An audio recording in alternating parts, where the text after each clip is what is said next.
여러분, 우리는 정말 복음을 알고 있습니까?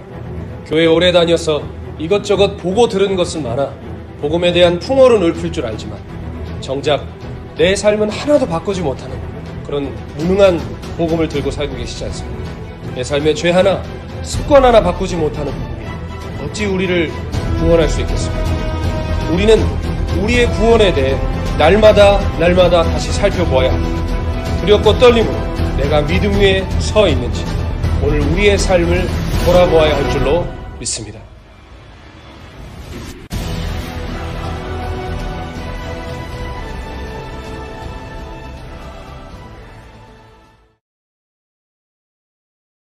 복음은 하나님 나라의 복음, 즉 하나님의 통치를 전하는 소식이라고 하였습니다. 그러므로 복음을 받아들이겠다는 것은 하나님의 통치를 받아들이겠다는 고백으로서 우리의 삶에 순종이라는 분명한 열매로 나타난다고 우리 지난 시간에 함께 나누었습니다. 그런데 우리가 함께 스스로 질문해 보아야 할 것이 있습니다. 순종이라는 것이 과연 내 뜻대로 되느냐는 것입니다. 내가 거룩하게 살고 싶다고, 경건하게 살고 싶다고 그렇게 사라지던가요?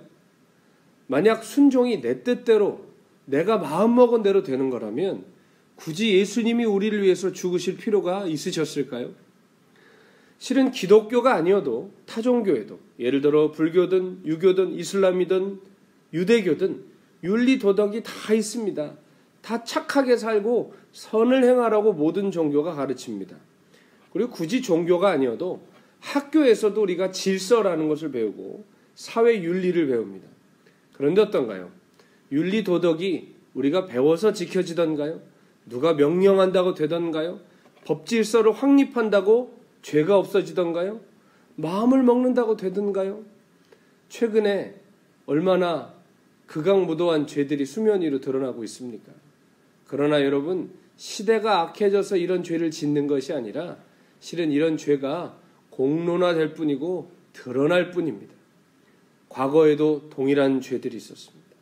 그러나 지금 그것이 더욱더 대범해지고 수면 위로 드러나는 것뿐입니다.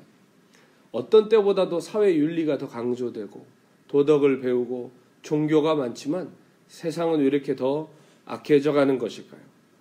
거룩하게 살고 싶어도 왜 우리는 그렇게 살 수가 없는 것일까요?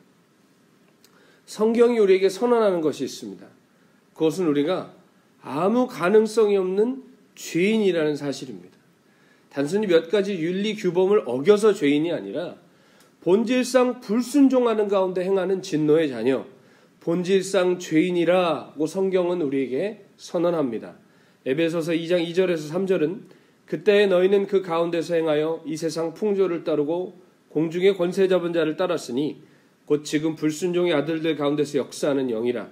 전에는 우리도 다 그 가운데서 우리 육체의 욕심을 따라 지내며 육체와 마음에 원하는 것을 하여 다른 이들과 같이 본질상 진노의 자녀이었더니라고 선언합니다. 경건하고 싶어도 거룩하고 싶어도 그렇게 살 수 없는 것이 우리라는 것입니다.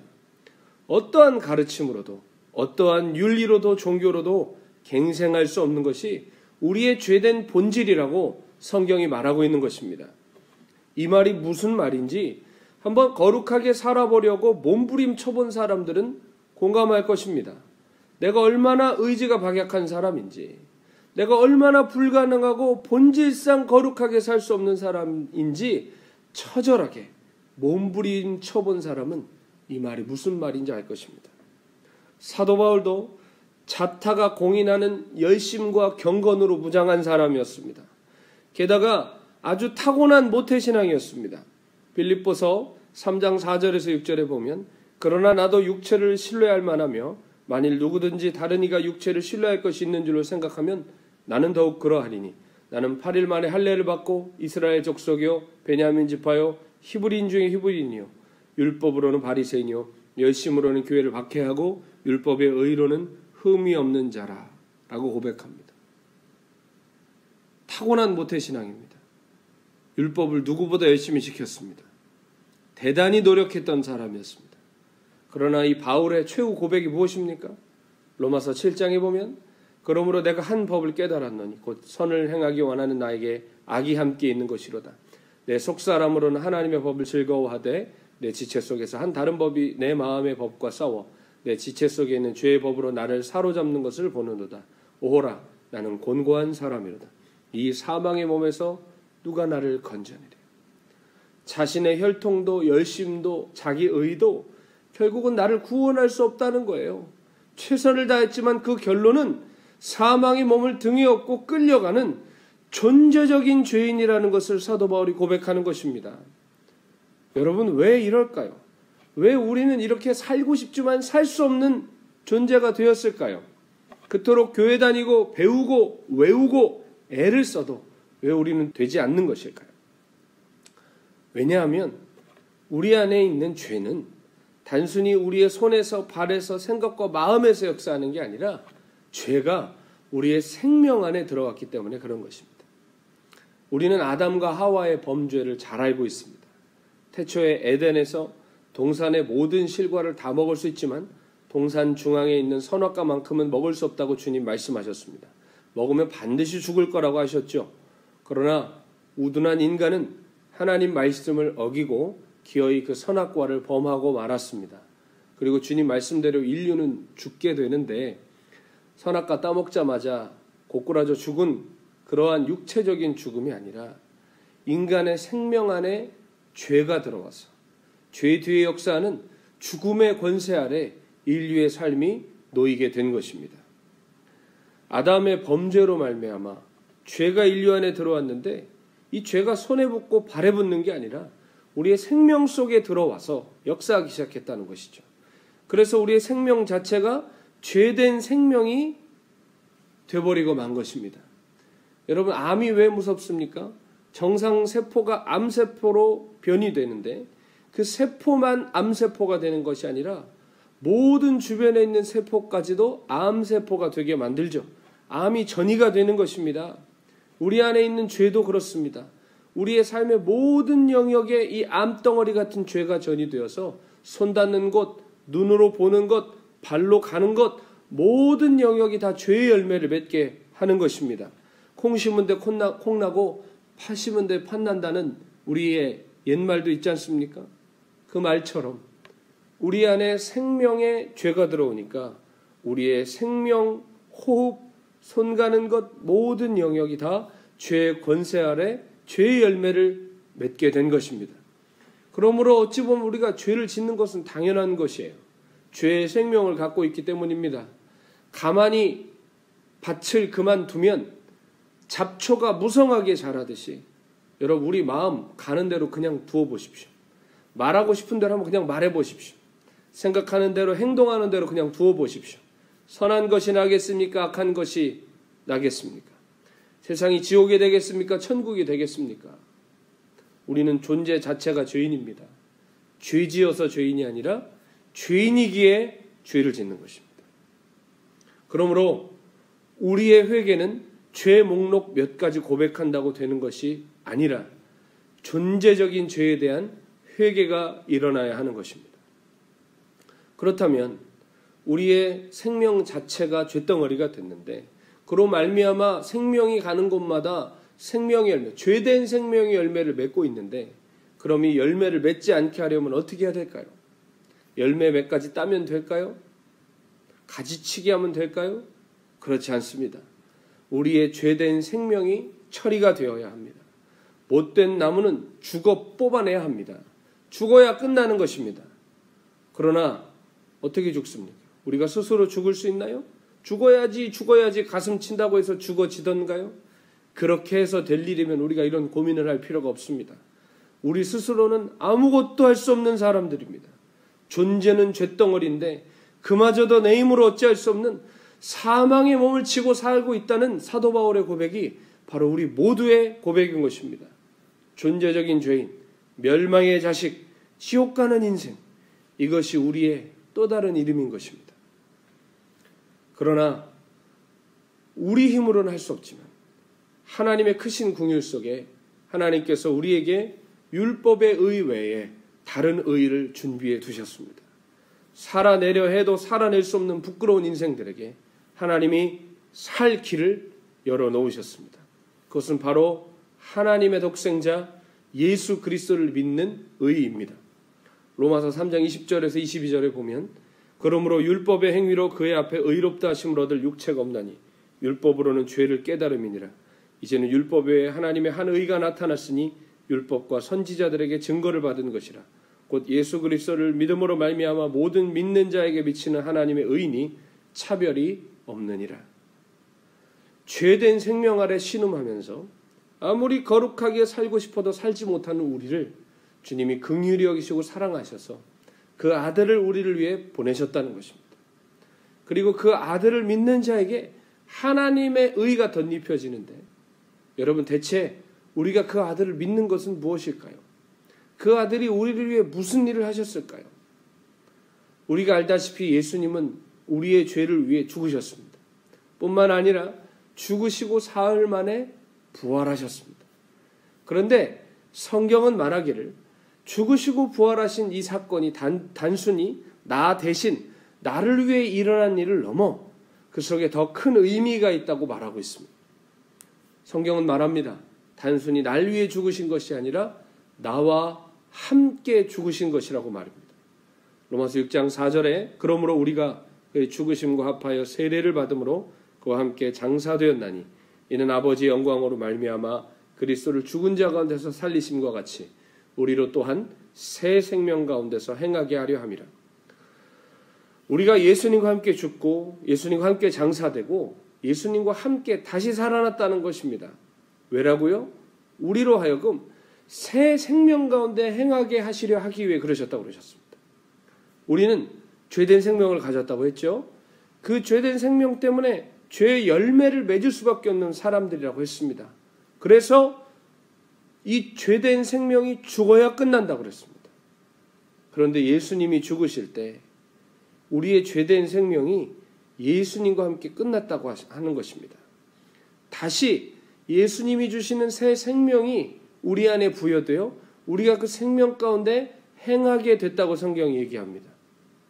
우리가 예수님을 믿는다는 것은 예수님이 단순히 나를 위해 죽으시고 부활하셨다는 어떤 그러한 사실을 믿는 것을 넘어 그 사건 속에 우리가 믿음으로 성령 안에 연합되어서 예수님과 함께 죽은 것을 믿는 것입니다. 그 예수님이 장사 지냄받을 때 나도 함께 장사 지냄받고 예수님이 부활하실 때 나도 예수님의 새 생명으로 부활하였음을 믿는 것까지 말하는 것입니다. 여러분, 우리는 죄인임을 인정하되 단순히 몇 가지 지은 죄 목록 그것 때문에 죄인이 아니라 존재적 죄인임을 절감해야 합니다. 정말 하나님 은혜 아니면 아무것도 할 수 없는 지옥에 갈 수밖에 없다는 부끄러운 죄인임을 깨달아야 합니다. 여러분, 그때 우리 안에 일어나는 반응이 무엇이죠?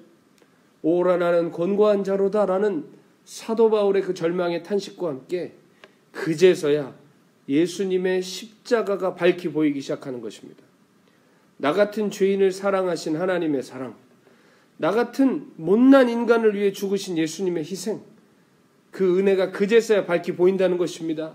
그때야 복음이 믿어진다는 것입니다. 여러분, 저는 모태신앙이라고 말씀드렸죠. 어릴 때부터 기독교 신앙 안에서 한 발자국도 밖으로 벗어나 본 적이 없습니다. 어릴 때부터 기독교인으로 생활했고 제 모든 생활 양식은 기독교 배경에서 나온 것들이었습니다. 가만히 돌아보면 제가 그리 극악무도한 죄를 지은 것도 없는 것 같아요. 아니, 그런 용기가 없었다는 것이 더 맞는 말일 수 있겠습니다. 저는 그렇게 너무너무 정상적인 범주 아래서 제가 당연히 구원받고 저 괜찮은 사람이라고 생각했습니다. 천국은 의심할 여지가 없는 것이라고 배웠고 저도 그렇게 믿고 살았습니다. 그런데 정말 살아계신 주님을 만나던 그날 저는 깨달았습니다. 세상에 저 같은 죄인이 없음을, 세상에 저처럼 지옥에 딱 맞는 인생이 없음을, 저처럼 위선적이고 더러운 사람이 둘도 없다는 것을 절절히 깨달았습니다. 그런데 거기서 끝이 아니었습니다. 그것을 깨닫는 순간 예수님의 십자가가 밝히 보이기 시작하더라고요. 저를 위해 죽어주신 하나님의 아들이 밝히 보이기 시작하더라고요. 십자가 십자가 내가 처음 볼 때에 나의 마음의 큰 고통 사라져. 오늘 믿고서 내 눈 밝았네. 참 내 기쁨 영원하도다. 여러분, 제가 십자가를 왜 처음 봅니까? 태어나면서부터 보고 저는 늘 십자가 아래서 살았습니다. 그러나 그 십자가가 제게 보인 적이 없었습니다. 그러나 성령의 역사로 말미암아 회개하고 거듭나던 그 밤, 그제야 십자가가 제 눈앞에 밝히 보이기 시작했습니다. 그 밤 저는 예수님과 함께 죽었습니다. 그리고 예수님과 함께 다시 살았습니다. 그러나 죄된 옛 생명이 아니라 예수님의 새 생명으로, 부활의 생명으로 거듭났습니다. 그래서 이제는 바울의 이 고백이 저의 고백이 되었습니다.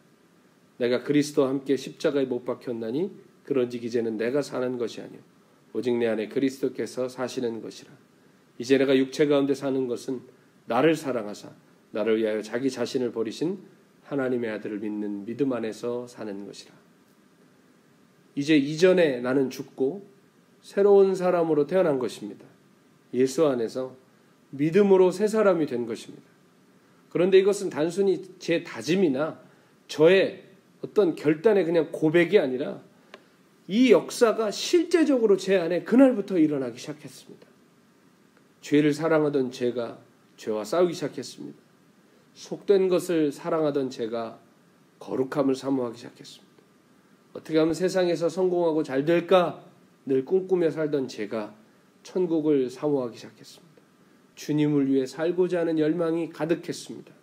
그것이 바로 그날 그 시간부터 시작됐습니다. 왜일까요? 제가 거듭났기 때문입니다. 나는 죽고 예수로 산다는 것은 듣기 좋은 구호가 아닙니다. 정말 주님이 우리 안에서 이루신 일이고 그 주님을 믿어드리는 순간 우리의 삶에 일어나는 역사입니다. 우리는 믿음을 다른 데 써서는 안 됩니다.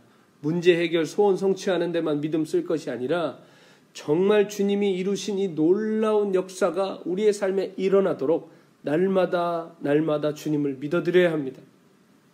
여러분, 정리합니다. 복음은 하나님의 통치를 선언하는 소식입니다. 복음을 믿고 받겠다는 것은 하나님의 통치를 받겠다는 고백입니다. 그런데 우리는 하나님의 통치를 받을 수 없는 불순종의 죄된 생명을 가진 사람이었습니다. 그래서 예수께서 죽으셨습니다. 우리는 할 수 없기에 그분이 하셨습니다. 단순히 우리의 죄값을 치르기 위해 죽으신 것이 아니라 우리와 함께 죽고 우리와 함께 사시면서 그분의 부활 생명을 우리에게 주셨습니다. 그러므로 예수 믿는 사람들에게는 예수님의 의가 전가됩니다. 그러나 그 의는 단순히 법적인 의뿐만이 아니라 실제적으로 나타나는 의의 역사입니다. 거듭납니다. 변화됩니다. 죄와 싸우고 이기기 시작합니다. 천국을 향하여 달려가기 시작합니다. 왜일까요? 죄된 우리의 생명은 죽고 예수님의 영원한 생명이 우리 안에 들어왔기 때문입니다. 사랑하는 여러분, 그래서 예수 그리스도인 것입니다. 우리의 다짐과 결단과 노력으로 되지 않고 예수님의 의로만 되는 것입니다. 그래서 예수 믿어야 사는 것입니다. 그래서 예수 밖에 없는 것입니다. 여러분은 정말 믿고 거듭나셨습니까? 믿으셨다면 뭘 믿으셨고 믿고 계시다면 뭘 믿고 계십니까? 거듭났다면 뭘 두고 거듭남이라고 여기고 계십니까? 단순히 쇠뇌된 몇 가지 교리를 읊조릴 수 있다고 하여 그것이 거듭남이라고 생각하면 안 됩니다. 예수님의 생명은 오늘도 우리 안에 실제로 역사하고 있습니다. 믿는 자 안에 오늘도 생명으로 일하고 계십니다. 하나님은 그 아들을 우리에게 내어주시고 아들은 그 생명을 우리를 위해 내어주셨습니다. 그 놀라운 이 복음의 비밀을 바로 알고 바로 믿어서 우리에게 생명 주신 의의 열매, 의의 역사 날마다 나타내며 사시는 귀한 믿음의 자녀들 되시기를 예수님의 이름으로 축원합니다.